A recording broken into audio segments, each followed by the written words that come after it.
আসসালামু আলাইকুম। শীতের এই সময়টাতে বাজারে প্রচুর বাঁধাকপি পাওয়া যাচ্ছে। এজন্য আজ বাঁধাকপির একটা রেসিপি নিয়ে আপনাদের সামনে হাজির হয়ে গেলাম। আশা করছি আপনাদের ভালো লাগবে। চলুন শুরু করি তবে। একটা বাঁধাকপি এনেছি আমি। বাঁধাকপির বাইরের যে একটু শুকনো এবং ময়লা পাতাগুলো থাকে, এই পাতাগুলো আমি ছাড়িয়ে ফেলে দিব। এগুলো দিয়ে আমি রেসিপিটা করব না। তারপর যখন বাঁধাকপিটা একদম সুন্দর হয়ে যাবে, বাইরের পাতাগুলো ফেলে দেওয়ার পর এরকম পরিষ্কার হয়ে গেলে তারপর বাঁধাকপির গোড়ার দিকে একটা চাকু দিয়ে হালকা প্রেস করে তারপর আমি হালকা হাতে পাতা ছাড়িয়ে নেওয়ার চেষ্টা করব। যদিও পাতাগুলো ছাড়িয়ে নেওয়ার সময় কিছুটা ছেঁড়াফাটা হয়ে যাবে, সমস্যা নাই, যতটুকু নেওয়া যায়।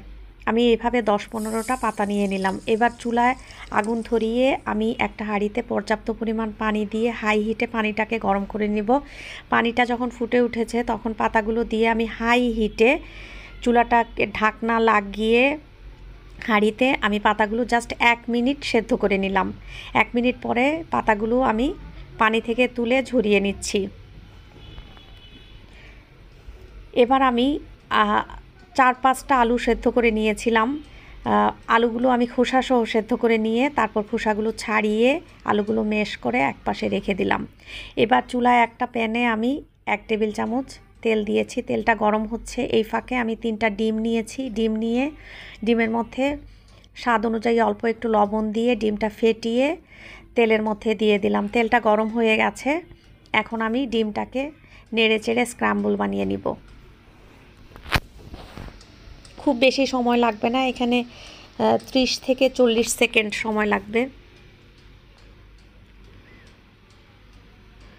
তারপর ডিমের স্ক্রাম্বলগুলোকে একপাশে সরিয়ে রেখে আমি খালি জায়গা তৈরি করে সেখানে আমি 1/2 কাপ কুচনো পেঁয়াজ দিয়ে দিলাম। পেঁয়াজগুলোকে আমি 1 মিনিটের মতো নেড়ে চেড়ে একটু নরম করে নেব।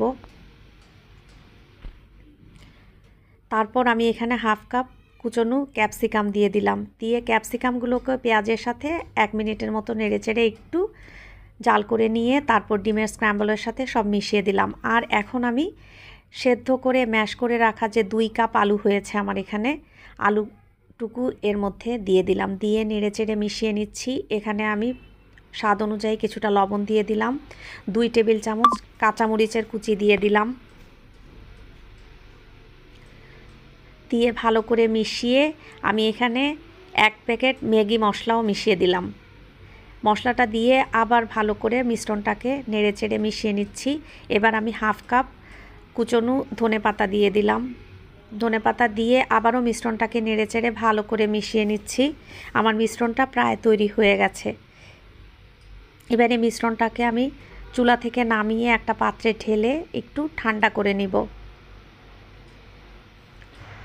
এবার আমি পাতাগুলো যে সেদ্ধ করে রেখেছিলাম বাঁধাকপি, সেই পাতাগুলো থেকে পাতার গুঁড়ার অংশে যে হার্ড একটা অংশ থাকে, মানে শক্ত ডাঁটি থাকে, সেটাকে কেটে ফেলে দিব। তারপর পুর দিয়ে দিব একটু বেশি করে পাতার মধ্যে, দিয়ে পাতাটা 2 পাশ থেকে একটু ফোল্ড করে দিব। দুপাশ থেকে প্রথমে ফোল্ড করব, তারপর মুড়িয়ে সামনের দিকে এগোতে থাকবো। আপনারা দেখে নিশ্চয়ই বুঝতে পারছেন, খুবই সহজ এটা। 2 পাশ থেকে প্রথমে ফোল্ড করে দিব, তারপরে সামনের দিকে মুড়িয়ে শুধু এগিয়ে যাব। এই যে এভাবে আমি রোলগুলো তৈরি করে নিব। আমার সবগুলো রোল তৈরি হয়ে গেছে। এবার রোলগুলোকে আমি একটা ব্যাটারে ডুবাবো, এজন্য একটা ব্যাটার তৈরি করে নিচ্ছি। এখানে আমি 2টো ডিম নিয়েছি। ডিম দুটোর সাথে আমি 2 টেবিল চামচ ময়দা দিয়েছি। দিয়ে ভালো করে মিশিয়ে নিচ্ছি। এখানে পরিমাণ মতো একটু লবণ দিলাম আর 1/2 টেবিল চামচ দিলাম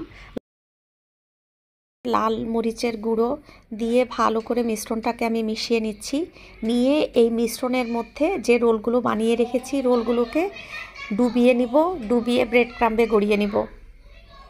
এভাবে আমি প্রত্যেকটা রোলকেই একবার করে এই ডিম এবং ময়দার যে মিশ্রণটা বানিয়ে রেখেছি সেই মিশ্রণের মধ্যে ভালো করে ঘুরিয়ে ঘুরিয়ে চুবিয়ে নিব। চুবিয়ে তারপর উঠিয়ে ব্রেড ক্রাম্বের সাথে ভালো মতো গড়িয়ে নিব এবং ব্রেড ক্রাম্বটা হাত দিয়ে চেপে চেপে ভালো করে গায়ে লাগিয়ে নিব, চারপাশে সব দিকটায় যাতে ভালো করে এঁটে যায়।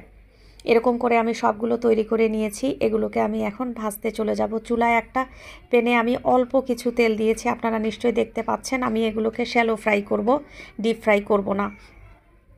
তেলটা গরম হওয়ার পরে এগুলোকে আমি একটা একটা করে দিয়েছি এবং আমার চুলার ফ্লেমটা কিন্তু মিডিয়াম করে রাখা আছে, খুব হাই থাকবে না এবং লো থাকবে না, একদম মিডিয়াম করে।